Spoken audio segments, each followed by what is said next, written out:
What if the end of the world was never really about the end of the world? Behind some of history's most terrifying apocalyptic religious movements, there were motives far more human: power, control, fear, and survival. Tonight, we uncover the 7 hidden motives behind famous apocalyptic movements that claimed the world was ending but meant something very different. Welcome back to the channel, where we explore the hidden history of religious movements and the stories most textbooks never explain. Apocalyptic movements have appeared in almost every major religious tradition, predicting divine judgment, cosmic collapse, or the final battle between good and evil.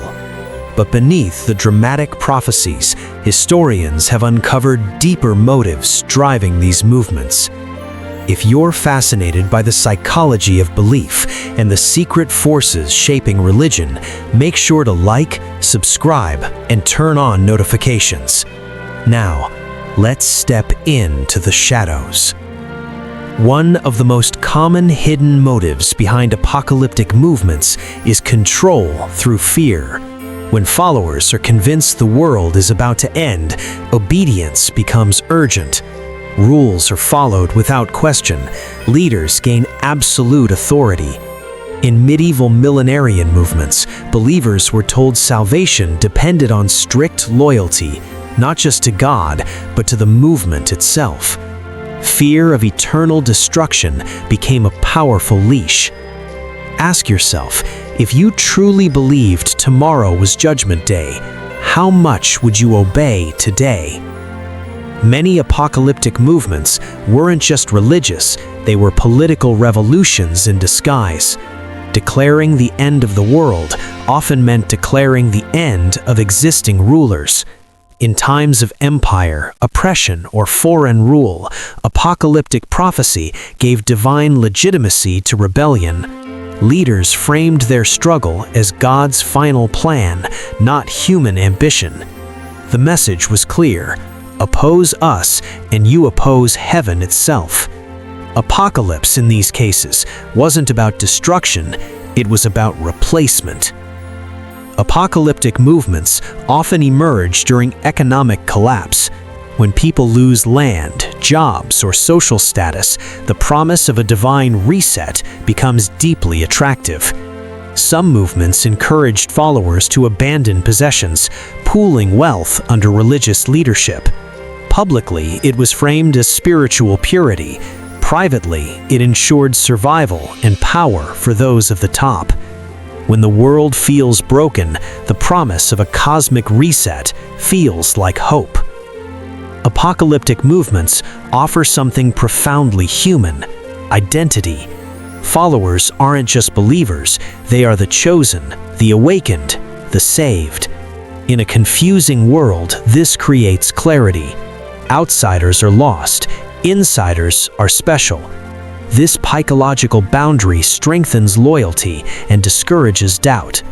Leaving the movement doesn't just mean losing beliefs, it means losing who you are. Some apocalyptic leaders weren't chasing the end of the world, they were chasing legacy. By positioning themselves as final prophets or chosen messengers, they secured a place in history.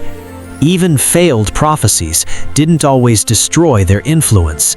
Instead, timelines were reinterpreted, dates were symbolic. The leader's name, however, remained eternal. In this way, apocalypse became a shortcut to immortality. Many apocalyptic movements are born from collective trauma. War, plague, persecution, these experiences reshape how people interpret reality. When suffering feels endless, apocalypse becomes an explanation. The world must be ending because it already feels unbearable. These movements didn't invent fear, they translated pain into prophecy.